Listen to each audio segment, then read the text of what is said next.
Boa noite a todos. Eu gostaria de agradecer à comissão organizadora da Liga de Geriatria, de Endocrinologia e Metabologia aqui da FAM, e gostaria, o título, ou seja, um assunto que eu escolhi, um assunto que está cada vez mais em moda, né? Fala-se tanto a vitamina D, dosa-se tanto a vitamina D. Então, vamos ver a real importância dela em todo o nosso corpo. A maior fonte produtora de vitamina D é o sol, particularmente os raios UVB. Eles se ligam a 7-dehidrocolesterol, sofre uma isomerização, transformando na pré-vitamina D, e para que ocorra essa isomerização, é importante os fatores que eu vou falar no próximo slide. Então, a vitamina D, a pré-vitamina D, ela se desloca muito lentamente até os capilares, onde ela se liga à proteína transportadora de vitamina D. Bom, então, eu falei, né, para que ocorra a isomerização, para que ocorra a penetração ou a formação da pré-vitamina D, há alguns fatores extremamente importantes. Primeiro, a hora do dia. Qual é o horário do dia da vitamina D? O horário do dia da vitamina D, ele se assemelha à insolação. Então, é por volta das 11 horas, meio-dia, porque a pele tem que ficar um pouco rosada e quente para ter a conversão, ou seja, para ocorrer essa isomerização. A latitude é importante, quanto mais próximo do Equador, mais fortes são os raios de UVB, e a altitude também.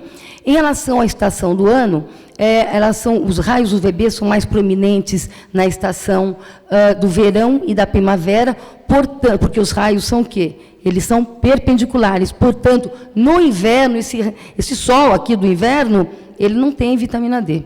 A nebulosidade e a poluição, elas funcionam como um filtro. Então, às vezes, você está numa cidade que é poluída, tomando aquele sol do meio-dia, e os raios UVB são praticamente filtrados. Bom, para que ocorra a eficiência dessa reação cutânea, existe um fato que eu vou ressaltar, inclusive, não só como geriatra também, a idade. Vocês viram que, para ocorrer a captação dos UVBs, tem a 7-hidrocolesterol, portanto, os idosos, a partir dos 60 anos, eles perdem essa capacidade em torno de 75%. Portanto, os idosos, de per si, eles já têm o déficit da vitamina D, a falta da vitamina D. A coloração, é importante nós sabermos que a melanina, portanto, indivíduos que têm a coloração um pouco mais escura, a melanina ela funciona como um filtro. Então, esses indivíduos que têm a coloração um pouco mais escura, para ter a conversão, eles precisam de 5 a 6 vezes mais exposição ao sol para ter a mesma quantidade de um indivíduo que não tem tanta camada de melanina na pele. Como eu falei, a superfície exposta, qual que é o sol ideal? Então, vou ensinar vocês. Qual que é o sol ideal para a vitamina D, para o meu corpo absorver a vitamina D? Primeiro, fio solar no rosto, tá? Nós não podemos esquecer que tanto os raios UVA como UVB, eles podem levar ao câncer de pele.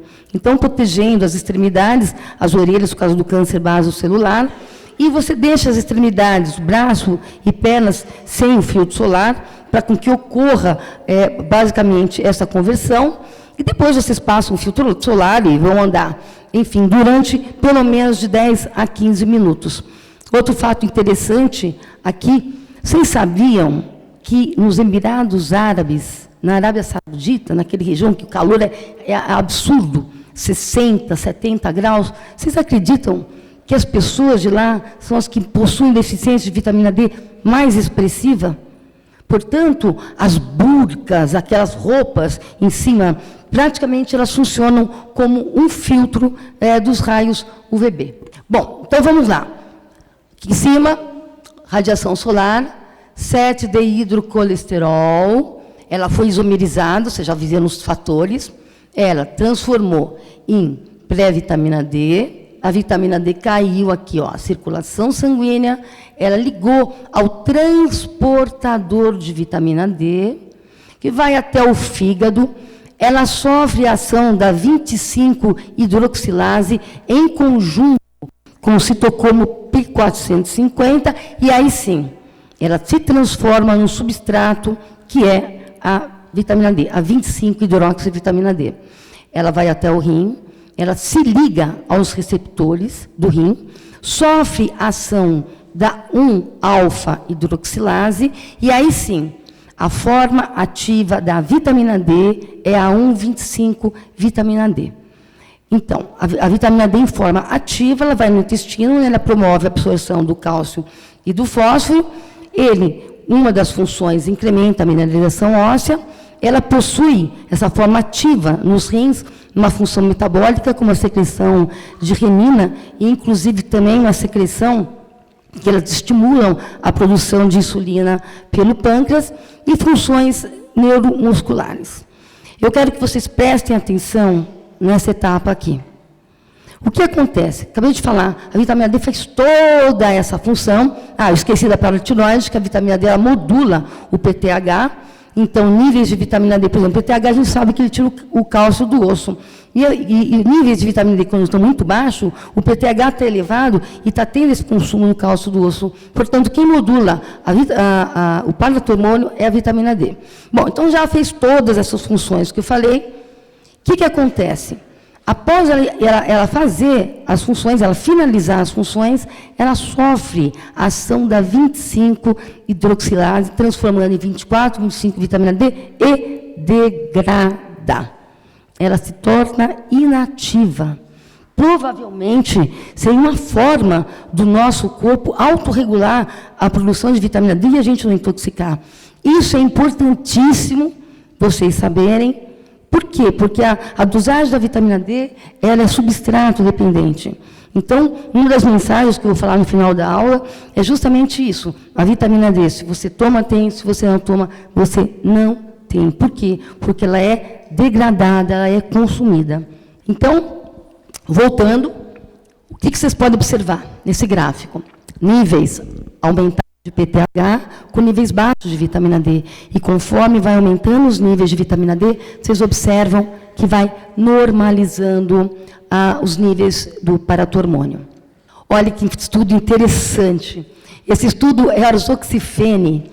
Ele fez uma média da concentração de vitamina D em 1933 mulheres na pós-menopausa com baixa densidade mineral óssea, nas diferentes cidades.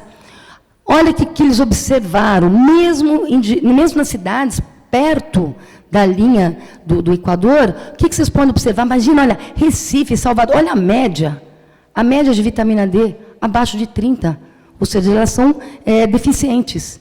E mais aqui na região sudeste e sul, piora, sobe para 87% as pessoas possuem a deficiência de vitamina D, totalizando no Brasil em torno de 60% as pessoas têm a deficiência de vitamina D, apesar de ser um país tropical. Bom, esse estudo é um estudo interessante de suplementação de vitamina D na Inglaterra. O que a gente pode observar? Foi um estudo feito com 2.686 indivíduos acima de 65 anos. Eles deram o equivalente a 900 unidades por dia durante 5 anos. E o grupo recebeu placebo. Então, o que você pode observar? O grupo da vitamina D ocorreu, olha que interessante, 22% a menos risco de quedas. Isso é extremamente importante. E 36% redução das fraturas osteoporóticas maiores, fêmur, vértebra e punhão. Então, isso é extremamente importante em relação aos idosos, a prevenção da queda. Bom, esse estudo foi um estudo feito na Escola Paulista de Medicina, da professora Lazarete, minha amiga, e eu achei muito interessante esse estudo, que é o efeito da reposição de vitamina D em população idosa institucionalizada sob a força muscular. Então, o que ela fez? Ela selecionou 2 grupos. Um grupo, você viu que interessante? Ambos tinham níveis de vitamina D baixos, né? Um grupo ela deu placebo e outro grupo ela deu 3.600 unidades por dia no período de 6 meses. O que aconteceu? O grupo que recebeu a vitamina D, ele atingiu níveis bons, desejáveis, de 30 nanogramas, e esses pacientes eles foram submetidos a um exercício de flexores do quadril e extensores do joelho. São exatamente os músculos da deambulação. E o que a gente pode observar? No grupo que recebeu a vitamina D, houve um incremento, ou seja, houve um aumento da força muscular nesse grupo de idosos, independente de exercício prévio. Então, é bem sabido, a literatura já mostra a importância da vitamina D na ação musculoesquelética. E aí, antigamente, antes eles achavam, só o rim tem receptor de vitamina D, e as pesquisas foram aprofundando, e não, olha quantos receptores de vitamina D nós temos. Se a gente vê, eu vou passar rapidamente em alguns, porque eu vou explicar mais na frente, mas se vocês observarem, praticamente as células cardiovasculares, cardiomiócito, musculatura lisa, sistema endócrino, paratiroide, o pâncreas, o reprodutivo, imunológico, eu quero ressaltar esse sistema aqui, respiratório. Isso é muito importante em crianças que têm crise de asma. Então, existem trabalhos, estudos mostrando crianças com crise de asma que possuem baixa da vitamina D, quando você repõe a vitamina D, melhora muito a crise de asma, porque existem receptores nas células alveolares do pulmão. O tecido ósseo muscular, o muscular acabei de falar. Em relação à pele, isso aí eu quero deixar um alerta para vocês. Nós pegamos um consultório, independente de adultos ou crianças, indivíduos que eles reclamam, olha, estou com cansaço, dor no corpo e queda de cabelo. De cara a pessoa já imagina a tireoide. Não. Existem receptores de vitamina D nos folículos pilosos, levando à queda de cabelo. Então, isso é um alerta que existe receptor e pode levar à queda de cabelo, à deficiência da vitamina D. Bom, essa figura, ela resume a aula toda que eu vou dar. É uma figura de uma revisão do professor Michael Holick, que é o expertise em vitamina D no mundo. Ele estuda vitamina D há mais de 50 anos. E olha que interessante, os principais sítios de ação dela, com seus respectivos receptores. Eu vou começar com a imunologia. Então, vamos lá, aqui, ó, sangue, 25 hidroxivitamina D, dosagem acima de 30, senão não tem ação. Ela se liga ao macrófago, ao receptor VDR, sofre ação da 1-alfa-hidroxilase, transformando no metabólito ativo, que é a 1,25 vitamina D. O que a vitamina D ativa ela faz dentro do macrófago? Ela aumenta as catalicidinas. Catalicidinas têm uma ação bactericida importantíssima. Então, existe um estudo mostrando a ação dela destruindo o bacilo da tuberculose. Vocês lembram, acho que a galera aqui é tudo novinha, lembra como é que se tratava a tuberculose antigamente? Não ia para os sanatórios, lá em Campos do Jordão, que até hoje existem esses sanatórios, e colocavam os tuberculosos para andar, para tomar o ar, o sol. Enfim, no fundo, alguém já tinha isso em mente, da ação da vitamina D no bacilo de Koch. A ação dela também é importante, existem receptores de vitamina D no sistema hematopoético, que a gente pode ver a ação delas nos linfócitos T e B. Então, como eu falei, a vitamina D ela exerce uma ação imunomoduladora nas doenças inflamatórias, como a artrite psoriática, mielodisplasia, e também nas doenças autoimunes, como a artrite reumatoide, lúpus. Existem alguns estudos mostrando a baixa da vitamina D proporcional à atividade da doença, independente do uso de corticoide. Né? E o diabetes tipo 1, vou falar daqui a pouquinho. A esclerose múltipla, existem estudos também mostrando a baixa da vitamina D com eventos da esclerose múltipla, principalmente em países e lugares onde a escassez da luz solar é muito intensa. Outros estudos também na rejeição em transplantes, olha a importância dela. Ela aumenta a atividade fagocitária dos macrófagos, como eu falei, estimula a catalicidina, que é um forte agente bactericida.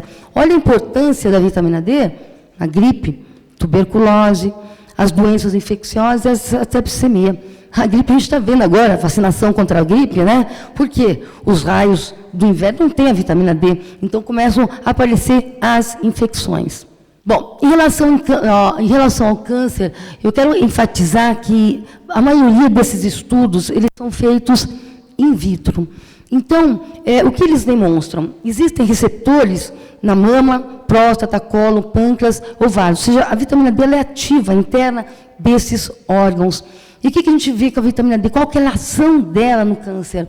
Ela controla a proliferação e a diferenciação das células cancerígenas. Ela induz a apoptose da célula cancerígena e ela tem uma ação que ela inibe a angiogênese, ou seja, a formação de novos vasos para nutrir o tumor. Esses estudos foram feitos in vitro. Obviamente, existem meta-análises, várias publicações mostrando níveis de vitamina D baixos, com incidência maior do câncer, mas são estudos observacionais. Né? Há necessidade de um estudo placebo controlado, basicamente com uma população homogênea, porque essas meta-análises pegam indivíduos desde 18 anos a 74, mistura tudo, enfim.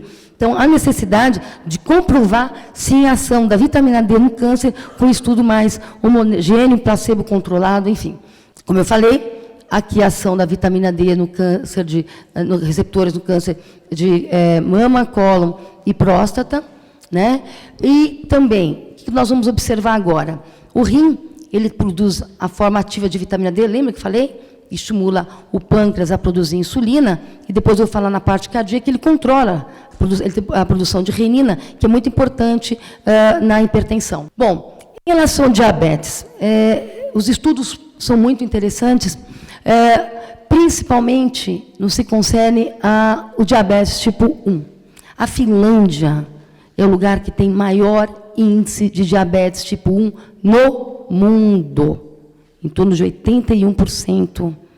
E, justamente, uma das explicações é que, imagina, no mês de dezembro tem 2 horas de sol só por dia, que são pela escassez do sol. Então, o que os cientistas fizeram? Ou seja, as pessoas lá nascem com baixa de vitamina D. Então, tem um estudo interessantíssimo, abrangendo 12 mil crianças recém-nascidos, né? Eles deram uma suplementação de 2.000 unidades de vitamina D e fizeram um segmento até os 31 anos. Qual foi o resultado desse trabalho?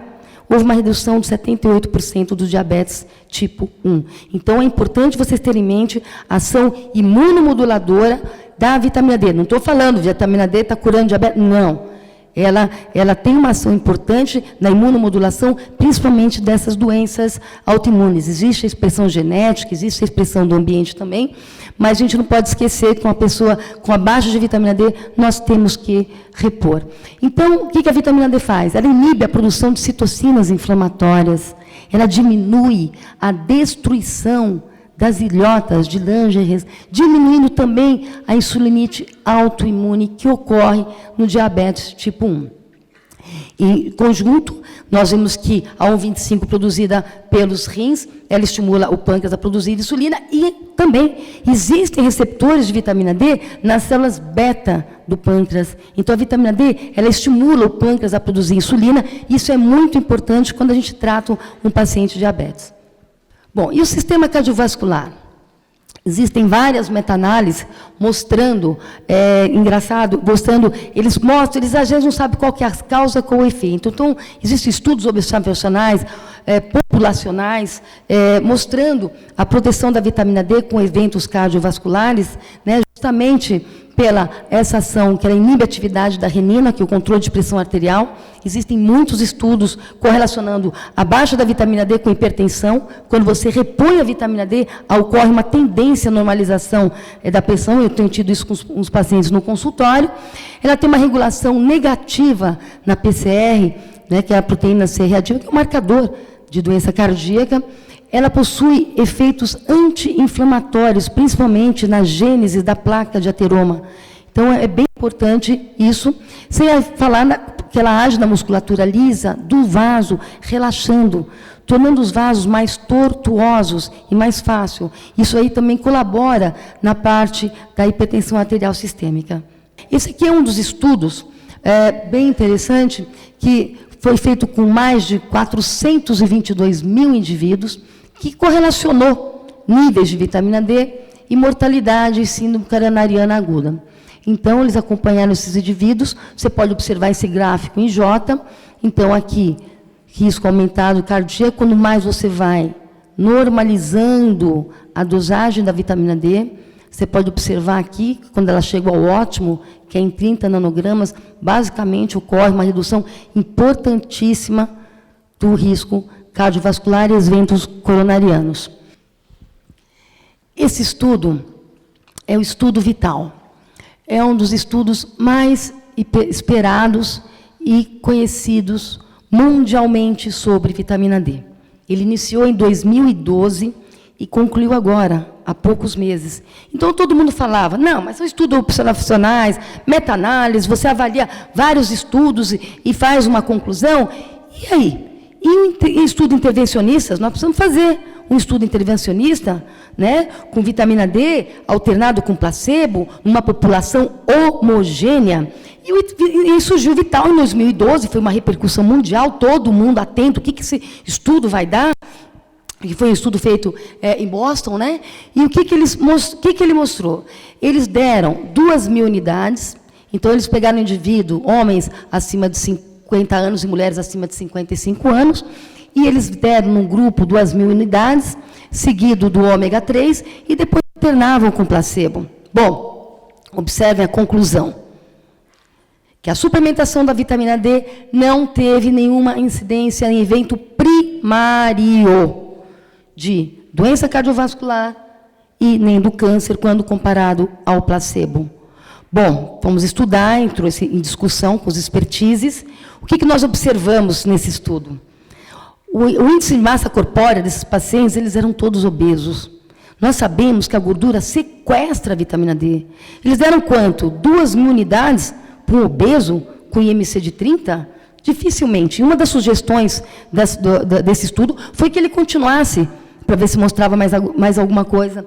Agora, se você observa esse grupo, e tem um dado interessante, em indivíduos com índice de massa corpórea normal, houve uma redução do câncer, porém não estatisticamente significante. Mas houve uma redução, ou seja, parece que esse estudo, um dos grandes viés foi em relação ao peso, ao índice de massa corpórea. Em relação ao sistema nervoso central, nós sabemos que o cérebro é um dos órgãos que tem mais receptores de vitamina D. É extremamente importante. Os trabalhos, os estudos mostram uma correlação da baixa da vitamina D com déficit cognitivo. E alguns estudos, algumas revisões, mostram que indivíduos com baixa de vitamina D ocorre um declínio cognitivo que pode levar a um risco posterior de uma doença de Alzheimer, uma depressão. Isso se deve a quê? Aonde a vitamina D age? Seria na formação e agregação da beta-amiloide, na desregulação do sistema GABAérgico e o aumento de influxo de cálcio nos neurônios. Então, vamos lá, essa revisão do Neurology, que ele mostrou? Ele mostrou que o resultado, né, dos estudos de 37 estudos, eles mostraram justamente isso, que a baixa da vitamina D é associada a uma piora cognitiva, né, da função cognitiva, e de um alto risco no futuro de desenvolver uma doença de Alzheimer. Aí eu falo novamente para vocês, olha lá, as meta-análises, os estudos observacionais. Vamos lá, o próximo estudo é um estudo novo, começou, ele iniciou o ano passado, eu estou colocando vocês bem, atualizando vocês bem em relação à vitamina D, com esses grandes estudos, que aí sim você pode ter uma certa, como é que eu posso dizer, uma certa segurança em falar, olha, funciona mesmo, nós fizemos um braço placebo controlado, invertemos, enfim, para nós termos um real resultado. E o que esse Synergical Trial ele mostra? Então, ele seleciona indivíduos de 60 a 85 anos, tá? E que vão receber uma dose, olha aqui, maior, hein? Em torno de 10.000 unidades, 3 vezes por semana, né, versus o placebo, e faz 5 braços. Um braço de atividade física, portanto, exercício, medicação, marcha e cognição. Então, ele vai comparar o conjunto desses quatro elementos com o placebo e com o real medicamento, e para ver, vão cruzar, vão fazer os braços, para ver se realmente, será que a vitamina D tem uma ação importante cognitiva? Será que os estudos mostram, lembra, atividade física para a cognição? Atualmente eles só falam sobre isso. Será que a atividade física mais a vitamina D tem uma melhora expressiva na cognição? Então, esse trabalho deve demorar uns 3 anos para ser publicado, mas vai ser um trabalho extremamente respeitado, já está sendo falado mundialmente nesse trabalho, em relação à vitamina D e à cognição. Bom, em relação ao envelhecimento, eu sou geriatra também, e, novamente, eu estou enfatizando os idosos. Vocês não podem esquecer que o envelhecimento, de per si, já tem uma diminuição de 75% da absorção da vitamina D. Né? E sem falar que eles são institucionalizados, eles ficam em casa, então, por isso que eles ficam, alguns institucionalizados, né? E também com medo de ter o câncer, que é importantíssimo nessa época, então, nessa idade, né? Então, não esqueçam do idoso, de per si já tem baixa de vitamina D, na síntese. Esse estudo é um estudo que eu achei bem interessante, costumo falar nas minhas palestras, minhas aulas, que é feito por pesquisadores britânicos, chefiado pelo Brent Richards. O Dr. Brent Richards, ele é um fenômeno, ele é uma sumidade no genoma humano. Ele tem várias publicações no Nature. E o que ele fez? Nós sabemos, né, que tem os telômeros. Os telômeros são aqueles filamentos do DNA. E o que acontece? Quanto mais jovem a pessoa, maiores são os telômeros. Esses telômeros vão sofrendo uma divisão, até uma hora que ele fica no estágio crítico, que não divisível, levando à morte celular. E que essa divisão, ela pode ser acelerada pela idade, doenças cardíacas, diabetes mellitus, câncer. Então, o que ele fez? Ele comparou essas mulheres, né, com níveis de vitamina D e tamanho do telômero. Abrindo uns parênteses, eu queria falar da telomerase. A telomerase, ela foi descoberta em 2009, inclusive eles ganharam, são 3 americanos que ganharam o prêmio Nobel da telomerase. Quem é a telomerase? A telomerase, olha que interessante, ela tem um efeito protetor, retardando a destruição dos telômeros, dos filamentos, que ocorre com a idade. Então, o resultado do estudo do professor Richards, o que ele mostrou? Ele mostrou que nessa amostra, ele correlacionou níveis aumentados de vitamina D com telômeros mais compridos. E uma das hipóteses seria, será que a vitamina D ela tem uma ação na telomerase, né, impedindo essa divisão? Ainda jogou a necessidade, como já te falei, de estudos comprovados, né? Mas eu achei um estudo muito interessante. E no sistema reprodutivo? A importância dos receptores VDR na placenta, útero, endométrio, ovários e testículos. Então, os estudos mostram, alguns trabalhos in vitro mostram que esses órgãos eles possuem receptor de vitamina D. Então, ela se torna ativa dentro deles. E o que eles mostraram? No útero, ela tem receptores no endométrio. E nos ovários, ela tem uma influência muito importante no fluido e maturação dos nos folículos. Inclusive, alguns trabalhos feitos na fertilização in vitro, quando administra de vitamina D. E nos testículos, as células espermáticas também, elas ficam mais fluídas, mais viscosas, estão tudo facilitando a fecundação. Bom, então, nós sabemos, novamente, a ação da vitamina D, anti-inflamatória, imunomoduladora, na endometriose. Então, mulheres com endometriose, dosem a vitamina D. Não estou falando para tratar endometriose com vitamina D, não. Eu estou falando para vocês corrigirem a dose da vitamina D em níveis ideal e observam.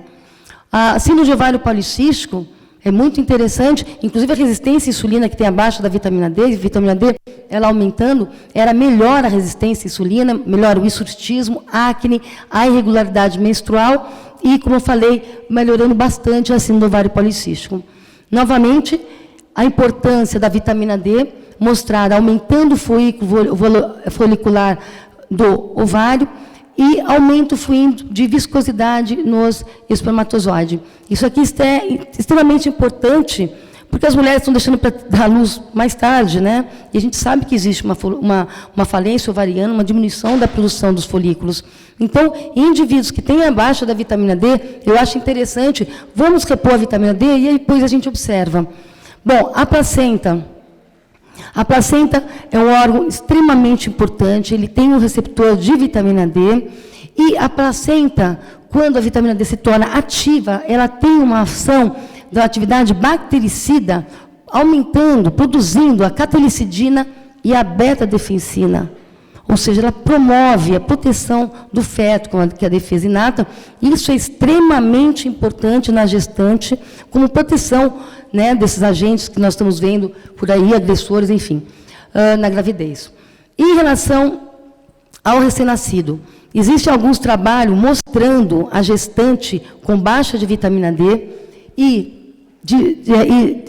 diminuindo, né, de uma certa forma, cometendo o desenvolvimento do sistema nervoso central, assim como também a função imunológica do recém-nascido. Então, alterando até os genes de histocompatibilidade, né, e são as doenças genéticas. Então, atenção sempre à gestante com os níveis de vitamina D.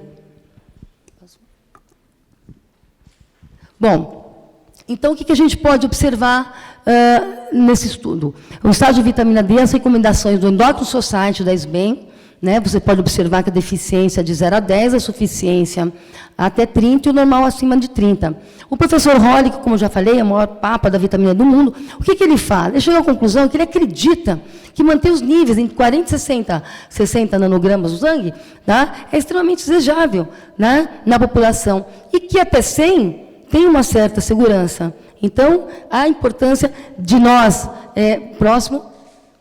agora sim, nós repormos a vitamina D, e esse estudo é um estudo bem interessante, que a ampla margem de segurança até 10.000 unidades durante 6 meses, sem efeitos colaterais. Então, ele mostrou que nós temos uma segurança de 6 meses. Por que eu estou ressaltando aqui? O exame da vitamina D é caro. Hoje em dia, as pessoas estão pedindo de uma forma abusiva, ele não paga, enfim. Então, vamos ter uma certa coerência, até quando a gente deve repetir a dosagem, justamente por esses níveis de segurança.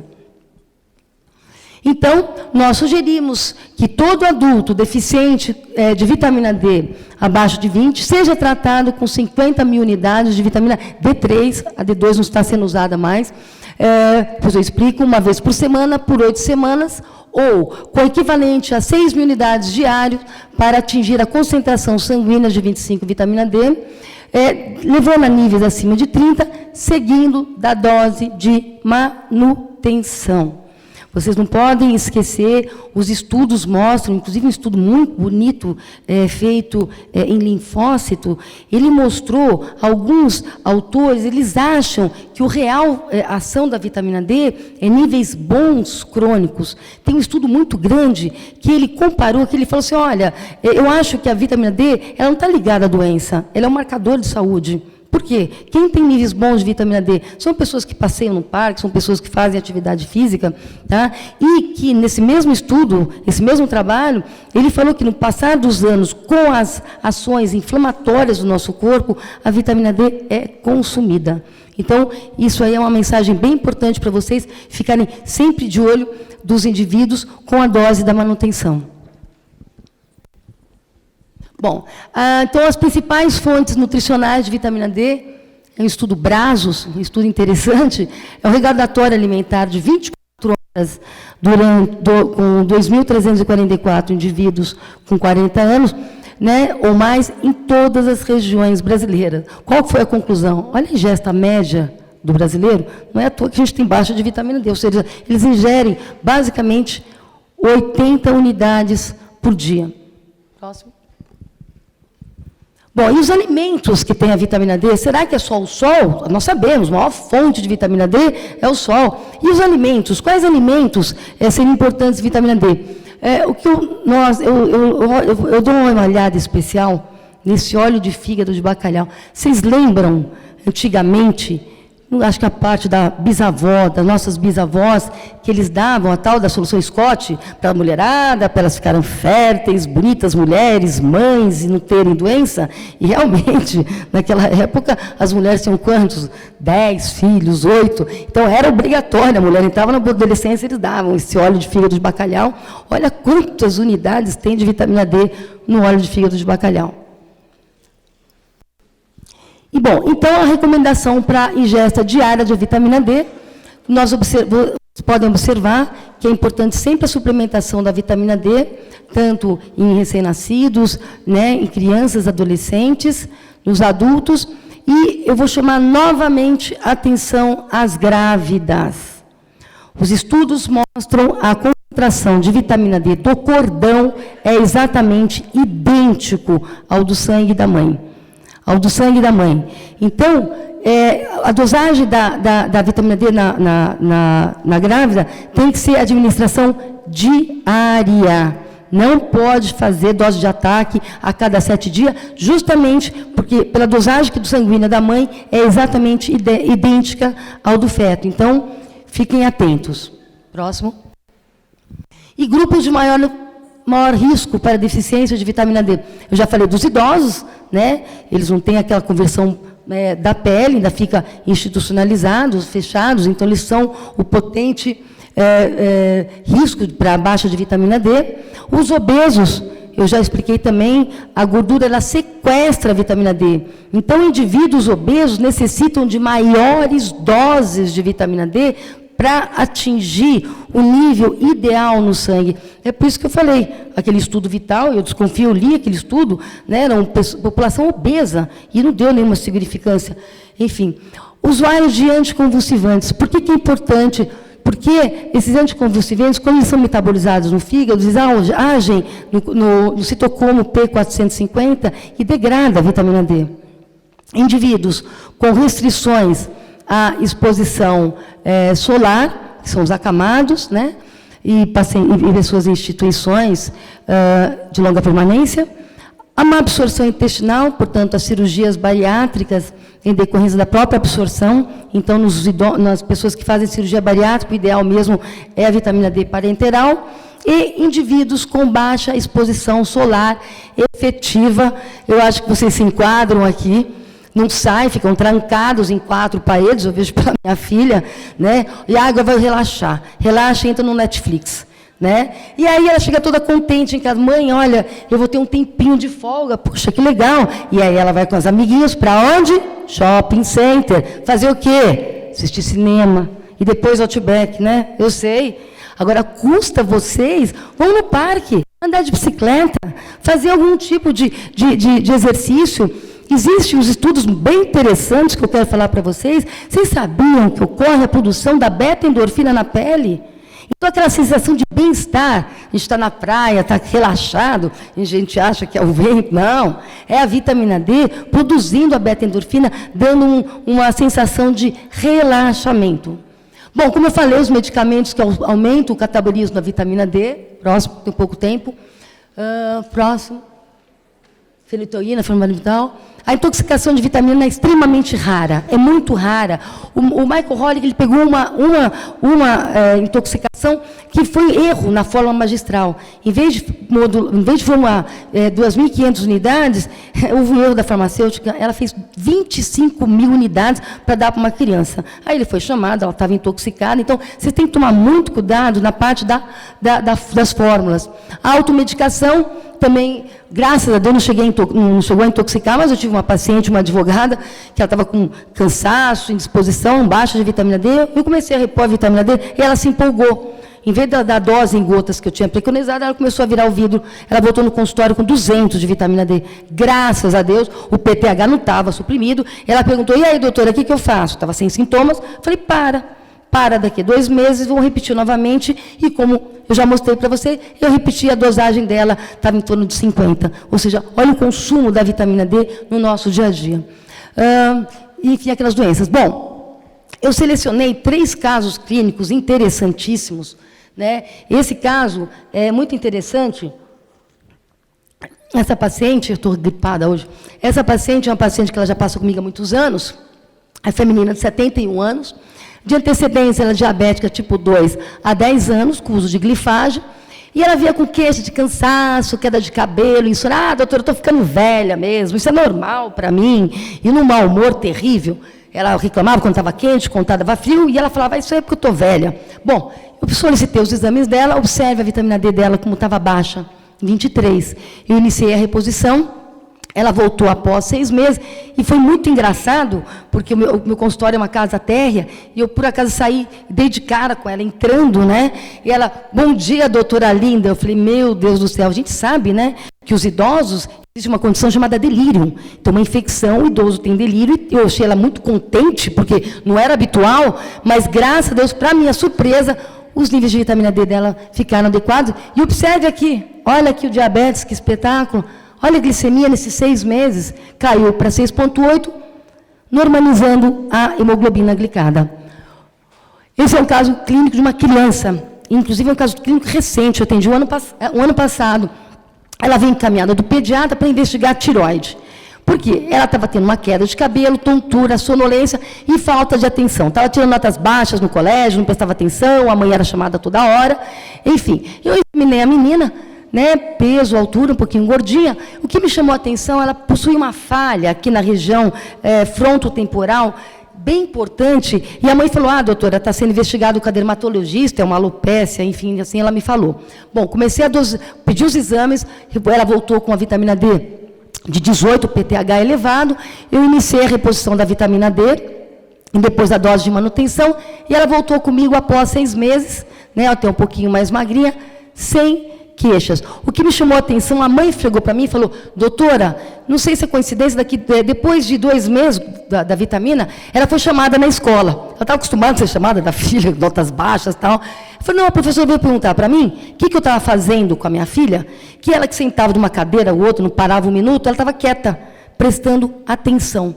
Então, olha a ação da vitamina D no sistema nervoso central, principalmente nas crianças. E outro fato que eu vi, a vitamina D dela estava em torno de 66, e no exame físico, essa faixa, que ela tinha essa falha, que eu não examinei, estava cheio de cabelinhos novos crescendo, ou seja, a ação da vitamina D no folículo piloso. Então, um caso bem interessante de reposição de criança, da importância da vitamina D no aprendizado da criança. Próximo.